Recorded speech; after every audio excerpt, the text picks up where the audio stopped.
Bonjour, cette vidéo est la troisième vidéo de la série WordPress et aujourd'hui nous allons voir le Visual Builder Divi. Si jamais vous n'avez pas accès à Divi sur votre propre site ou que vous n'avez pas d'abonnement chez Infomaniac, vous pourrez retrouver dans la description de cette vidéo un site de test de chez Eleganttime pour tester Divi par vous-même. Vous retrouverez tout ce que je vais vous montrer dans cette vidéo.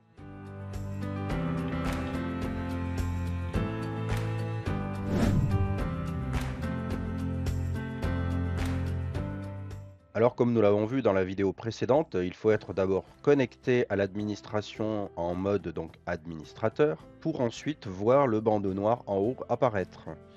À partir de maintenant, vous allez pouvoir modifier toutes vos pages ou articles directement avec ce Visual Builder, c'est-à-dire un éditeur visuel. D'abord, choisissez la page que vous voulez modifier. Si c'est la page d'accueil, nous sommes déjà dessus. Ensuite, il faut cliquer sur Activer le Visual Builder. Ça devient violet, hein, c'est la couleur de Divi. Ensuite, grâce à des codes couleurs, Divi va nous aider pour les modifications. Par exemple, ici, nous avons une section violette. La section violette veut dire que c'est une section pleine page. En page d'accueil, ceci est très utile. Ça vous permet d'avoir une page qui prend tout l'écran de l'internaute. À l'intérieur des sections, nous allons avoir un module. Puisque c'est une section pleine page, il n'y aura pas de rangée ni de colonne. Les modules sont gris. La couleur grise des modules nous permet de pouvoir modifier le module ici, qui est transparent et qui se trouve sur la section violette. C'est un effet de calque, c'est comme si nous étions au-dessus du site et que les modules étaient posés sur des rangées qui étaient elles-mêmes posées sur des sections. Pour cela, je descends un peu. Voici une section bleue. Cette section bleue, elle, peut contenir des rangées. Et les rangées sont vertes. Les rangées peuvent être découpées en plusieurs colonnes. Vous choisissez ici la forme des colonnes et nous verrons plus tard que nous allons même pouvoir les configurer au millimètre près, enfin, plutôt au pixel près, puisque nous allons pouvoir aller modifier ces différentes tailles avec des pourcentages par exemple pour être responsive, c'est-à-dire pour s'adapter aux écrans de chaque internaute. Dans la vidéo précédente, j'avais créé ici une section un petit peu spéciale, puisque c'est une section qui est composée d'une rangée verte, mais également à droite, eh bien, d'un autre espace un peu plus grand, où je vais pouvoir rajouter un autre module. Lorsqu'on peut ajouter des modules, eh bien, nous avons des petits plus gris pour savoir qu'à ces endroits-là, nous allons pouvoir ajouter des modules. Alors, qu'est-ce qu'un module? Eh bien, voici une liste de modules proposés par Divi, sachant que nous allons pouvoir en ajouter des nouveaux avec des extensions qui pourront être gratuites ou payantes. Par défaut, nous allons avoir une liste qui est assez complète de modules. Mais tout d'abord, nous allons voir comment modifier tout simplement des modules de texte. Pour ce faire, je clique quelque part sur le texte et je peux modifier et j'écris ici le nom du site. Par exemple, moi je vais l'appeler Cédric Marin, formateur informatique. Si j'estime que ce texte est trop grand, il est possible de pouvoir l'écrire dans la partie du bas. Je pourrais par exemple écrire ici formateur informatique et supprimer le texte en haut. La différence du texte est bien entendu sa taille, mais également nous allons voir que ce texte en haut va être considéré comme un titre principal. Cela permettra, eh bien, par exemple à Google de savoir que la page ici correspond à ce titre. Si nous voulons aller un peu plus loin, il faut cliquer en dehors du texte. À ce moment-là, la barre grise qui est en haut réapparaît. Cette barre grise va me permettre plusieurs choses. Tout d'abord, avec la première icône ici, je vais pouvoir en cliquant dessus, eh bien, aller bouger ce module pour le mettre ailleurs. Donc là, comme c'est un module pleine page, il y a tout qui bouge. Si par exemple j'avais bougé un module plus petit comme celui-ci, j'aurais pu le changer d'une colonne à l'autre. Ensuite, nous avons ici une roue crantée que nous verrons après, puisque là-dedans, il y a tous les paramètres du module. C'est la partie la plus complète de la modification des modules. La troisième partie, c'est pour dupliquer, pour le copier, le module. On va le cloner. Quand on clique une fois dessus, il réapparaît l'identique juste en dessous. Et donc, par exemple, si nous avons des colonnes, nous pouvons en bouger un des deux À ce moment-là, j'ai les deux colonnes avec le même module. Ce sera à moi après d'aller en modifier un des deux. Ensuite, il est possible d'enregistrer le module dans la librairie. Et bien, par exemple, si ce module, je voudrais le réutiliser dans chaque page, je peux l'enregistrer et je pourrai le réutiliser plus tard. Je l'appelle par exemple image avec texte colonne 1,5. Je saurai que si je dois le réutiliser quelque part, c'est une image qui a du texte et que c'est pour des colonnes qui prennent la moitié de la page. Ensuite, on me propose de le sauvegarder en tant que global. Un élément global est un élément qui va pouvoir être modifiable dans une page et qui se modifiera sur tout le site. Par exemple, si derrière les deux parties de module étaient des éléments globaux, en modifiant un seul, ça modifierait les deux. Ceci est très utile si par exemple vous faites un formulaire de contact dans une page et que ce formulaire de contact doit se retrouver dans 3, 4 ou 5 pages, vous serez obligé de le modifier qu'une seule fois. Je peux l'ajouter dans des catégories si jamais j'enregistre beaucoup de modules dans la librairie, cela sera plus facile pour les retrouver, ou créer une nouvelle catégorie. Je vais maintenant le sauvegarder dans la bibliothèque. À partir de maintenant, si je voudrais rajouter un nouveau module, en cliquant sur le plus gris, je vais pouvoir aller ajouter de la bibliothèque le module que j'ai sauvegardé précédemment. Ensuite, nous avons un autre bouton, la corbeille. Vous comprenez rapidement à quoi cela sert. Ça sert à supprimer le module. Et enfin, des paramètres avancés qui s'appellent autres paramètres du module, où il y a des informations un petit peu plus complexes. Vous n'aurez normalement pas besoin d'aller là-dedans. Nous allons utiliser donc la roue crantée pour aller dans les paramètres principaux du module. Chaque paramètre est différent en fonction du module choisi. Par exemple, nous sommes ici dans un module texte. Donc oui, il y a une image derrière, mais c'est bien un module texte. Si je descends, je vois que dans la partie texte, une image a été ajoutée. Grâce à l'éditeur visuel que vous voyez ici, qui est commun à la plupart des sites internet, vous allez pouvoir mettre en forme le texte. Par exemple, en gras, tout est en anglais, hein, en italique, et vous allez également pouvoir faire des retraits ou pouvoir aligner le texte. Mais grâce à un bouton qui se trouve juste au-dessus, on pourra ajouter des médias. Par défaut, le site contient quelques médias, mais vous allez pouvoir en rajouter vous-même. Si aucun média ici ne vous convient, ou que vous voulez ajouter un logo personnalisé, vous allez pouvoir téléverser des fichiers. Vous allez sélectionner un fichier de votre ordinateur à téléverser. Téléverser veut dire envoyer le fichier sur le serveur. Lorsque votre fichier a été téléversé, vous allez avoir quelques informations à droite. Nous aurons une vidéo sur comment traiter les images. En descendant, nous voyons le texte alternatif, les titres, légendes, descriptions. Pareil, nous verrons cela plus tard. Et enfin, en bas, l'alignement de l'image. Est-ce que nous devons la lier au fichier média ou à d'autres URL personnalisés? Et la taille. Voilà, mon image est ajoutée et vous pouvez voir que je peux bouger la fenêtre d'éditeur, ce qui n'est pas possible avec d'autres éditeurs visuels. Je descends un peu et je vois ici du texte de deux tailles différentes. Et en bas, quelques options supplémentaires, comme par exemple le lien du module si je veux que lorsque quelqu'un clique n'importe où sur le module, on puisse renvoyer à une page spécifique. Pour le lien du module, vous avez un petit bouton à droite qui va vous permettre de pouvoir le lier à des pages existantes. C'est un contenu dynamique. Là-dedans, vous allez pouvoir choisir des liens différents, par exemple des liens de pages, et choisir une page qui existe déjà. Vous pourrez choisir la cible du module. Il y a une erreur de traduction ici, puisque c'est soit dans la même fenêtre, soit dans un autre onglet. En bas, nous allons avoir le fond. Donc si vous ne touchez à rien, le fond sera transparent. On pourrait mettre un fond blanc. Le fond va être jusqu'au bord du module. Il ne prendra pas les espacements qu'on peut avoir à l'extérieur. Je le mets en noir afin que l'on puisse voir les espacements justement tout à l'heure. Et enfin l'étiquette admin qui est invisible aux internautes. Revenons maintenant à la partie du texte. Tout à l'heure, je vais vous parler des titres. Nous allons voir de quel niveau de titre est le About Us. Je clique quelque part sur le About Us, je remonte et je vois qu'il y a marqué Heading 1, qui veut dire titre 1.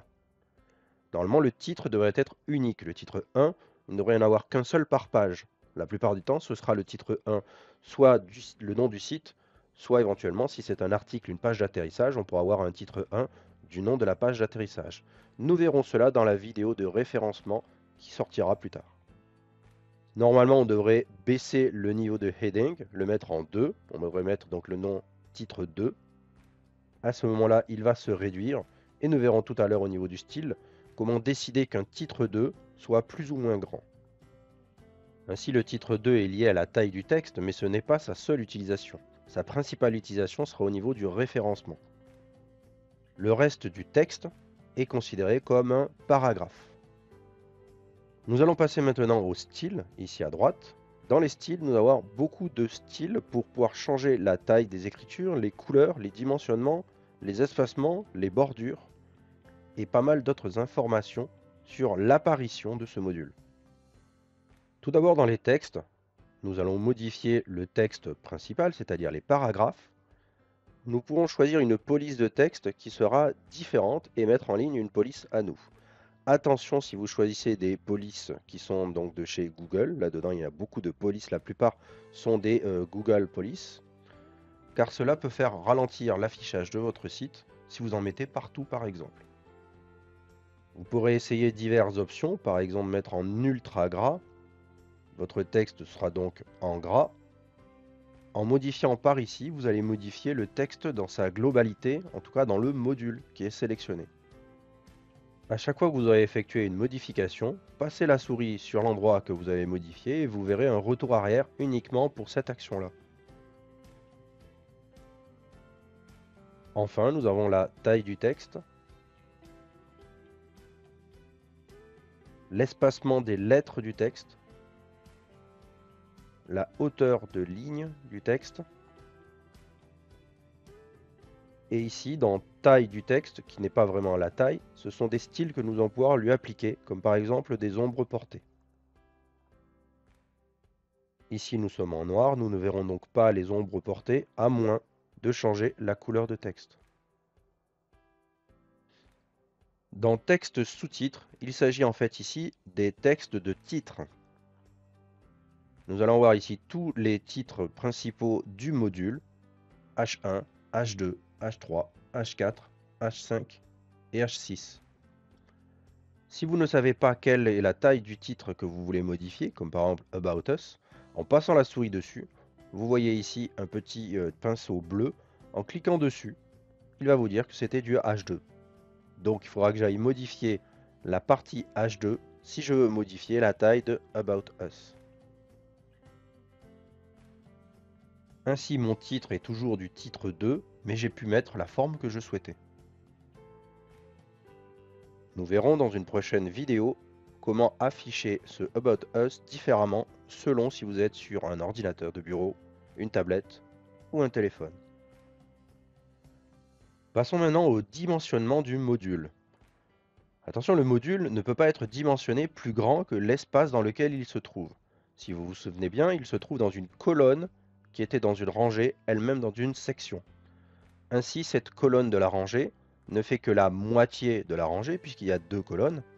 Vous allez avoir ensuite la partie de largeur maximale dans le dimensionnement. Il est noté 2 fois, tout simplement parce qu'il y a des erreurs de traduction. Cependant, les deux ont exactement le même effet dans le cas présent. Si vous voulez avoir un peu plus d'informations lorsque vous voulez utiliser une fonction, vous avez un petit point d'interrogation qui apparaît à droite.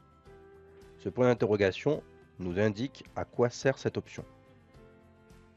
Vous verrez, grâce au point d'interrogation, que même si parfois il y a une erreur de traduction dans le texte ici, et bien en dessous, c'est beaucoup plus précisé. Dans alignement du texte, ici, vous voyez qu'il n'y a aucune modification. C'est l'alignement du module au complet, sauf que le module prend 100% de la rangée. Donc vous ne pourrez rien modifier, vous ne pouvez pas le mettre à gauche, à droite, au milieu, ça n'aura aucun effet. Cela aura un effet si par exemple, il y avait un module qui prenait que 20% de la rangée au complet. À ce moment-là, on pourrait le mettre à gauche, à droite ou au milieu. On pourra choisir ses tailles, la hauteur minimale, une hauteur qui sera fixe et une hauteur maximum. Si vous utilisez la hauteur fixe, la hauteur minimale et maximum ne servira à rien. Cependant, si vous mettez une hauteur en pourcentage, eh bien lorsqu'un écran sera trop petit et atteindra la hauteur minimale, il arrêtera de réduire l'élément. A l'inverse, lorsqu'un écran est trop grand et qu'il atteindra la hauteur maximum, il arrêtera d'agrandir le module et comme ça, cela pourra être plus lisible. Dans la partie espacement, vous allez avoir des marges et des marges internes. Ainsi, la marge est, vous l'avez compris, une marge externe. Voici les différences. Si par exemple au niveau du sommet, j'écris 10, automatiquement il me met 10 pixels. Il a ajouté une marge en dehors du module. Si je mets 10 pixels dans la marge interne, vous voyez ici grâce à la couleur que la marge s'est mise à l'intérieur du module. Ainsi le module, on pourrait estimer qu'il est la bordure que vous voyez à l'extérieur. Il est inclus là-dedans. Si nous mettons des marges intérieures, cela réduit le texte. Si nous mettons des marges extérieures, cela ne le fait pas. Ici, la marge extérieure n'aura pas d'impact à gauche ou à droite, tout simplement parce que le module a une certaine taille et toujours il est inclus dans une rangée et dans une colonne. Ensuite, le style de la bordure. La bordure, c'est en fait le changement entre le module et l'extérieur du module. Lorsque cette frontière ici va être modifiée, par exemple en changeant les bords, vous allez avoir un style comme ceci. Il est possible de délier les 4 coins de bordure et d'en rajouter un seul. Ceci donnera un effet un peu différent à vos bordures. Attention à votre texte qui pourrait être coupé. Il faudra alors rajouter un espacement plus grand en bas en marge interne. Et voilà, vous aurez votre texte en entier. Ensuite, la boîte ombre nous permet de pouvoir rajouter des ombres autour du module. Il s'agit en fait simplement d'une couleur qui va se mettre en dessous. Vous pourrez modifier quelques options par rapport à cette ombre et lui changer bien entendu sa couleur. Au niveau du filtre, on va pouvoir être beaucoup plus précis dans les teintes, saturation, luminosité. Mais attention, cela modifiera le module au complet. Par exemple, avec un effet de sépia, on pourrait donner un effet un peu âgé à l'image et au texte.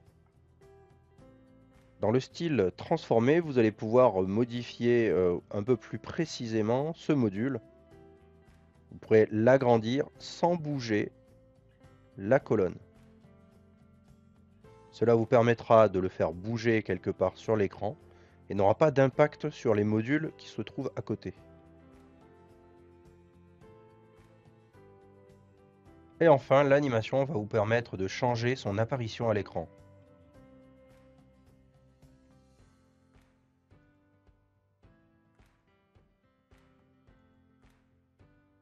Dans les options d'animation, vous allez pouvoir définir le temps d'animation et au bout de combien de temps l'animation va apparaître.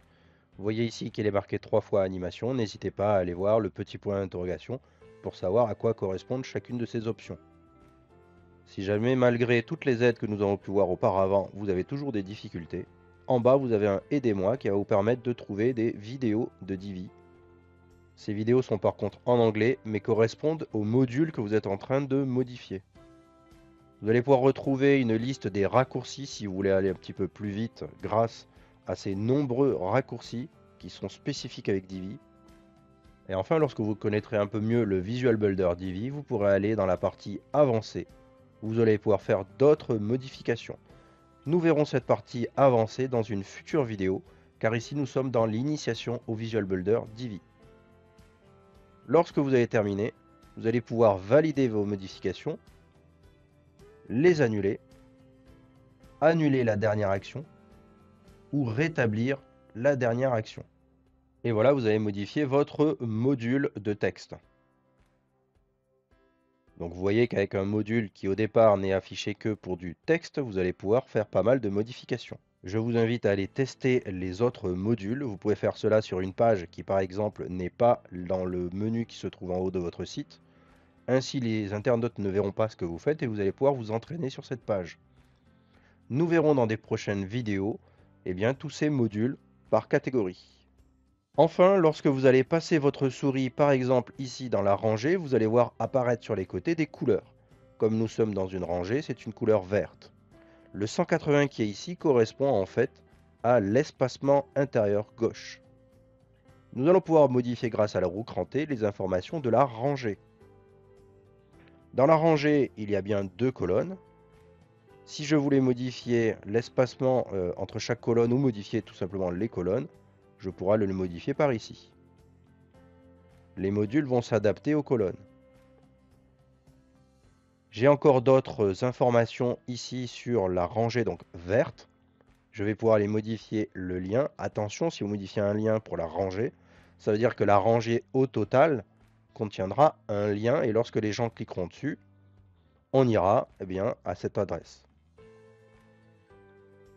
Si vous modifiez le fond de la rangée en mettant une couleur unique, vous allez avoir la rangée au complet qui va obtenir cette couleur.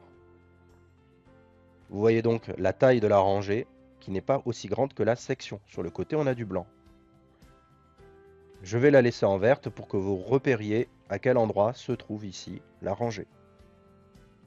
Il serait possible de rajouter un dégradé, une image ou une vidéo.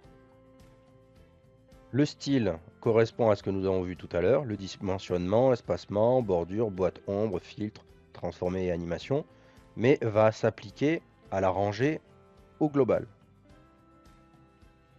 Par exemple, si vous voulez que votre rangée dépasse un peu dans la partie du haut, vous allez pouvoir ici la déplacer en enlevant le chaînage.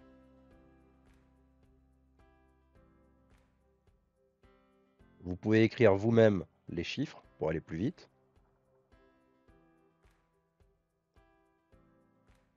Ainsi, votre rangée va dépasser dans la partie du haut. Ou au contraire, vous pouvez la faire descendre. Ici, ce ne sera pas un espacement, vous ne pourrez donc pas le modifier dans les espacements, c'est une transformation.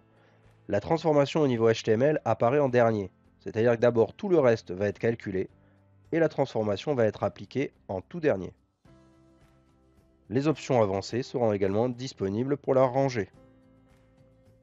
Il en est de même pour la section. À la roue crantée de la section, je vais pouvoir ajouter ici une couleur de fond pour vous montrer la différence de la section.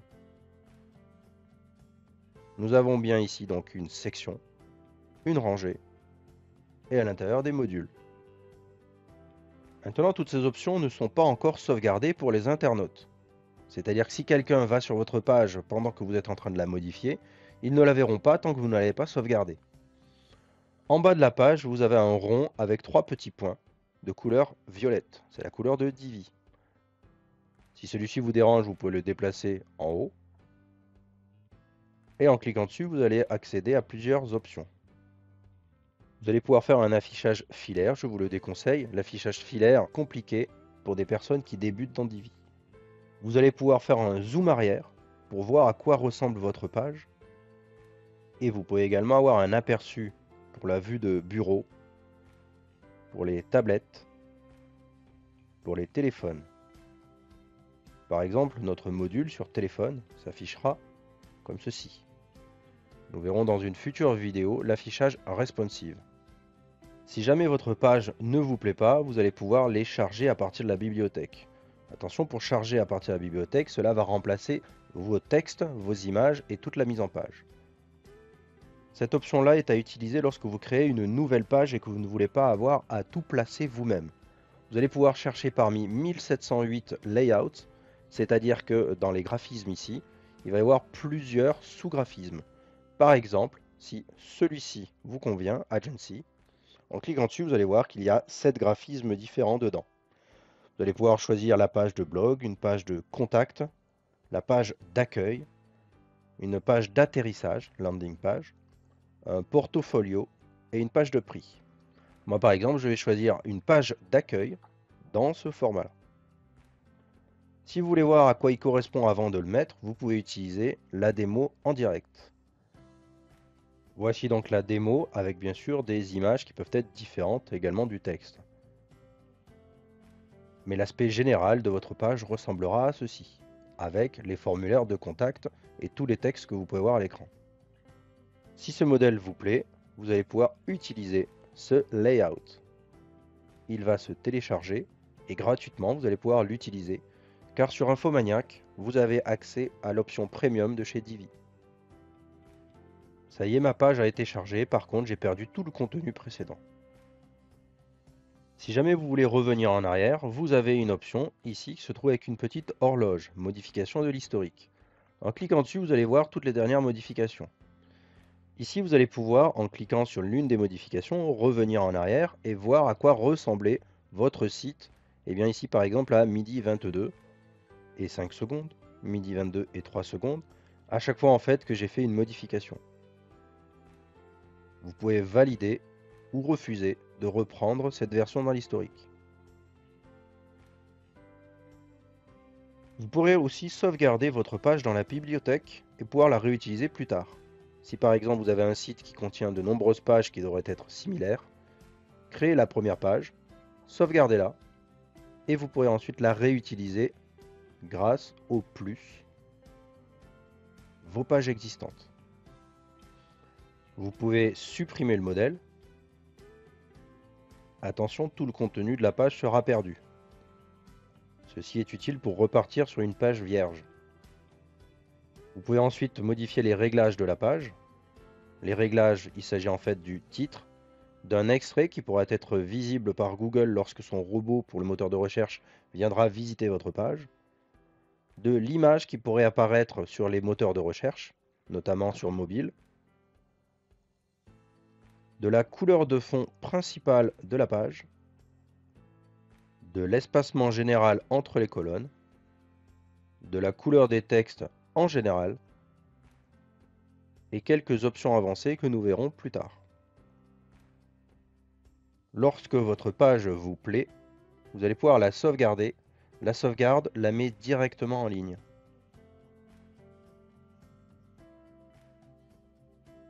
À partir de maintenant, ça y est, les internautes voient mes modifications. Je peux continuer à modifier ou quitter le Visual Builder.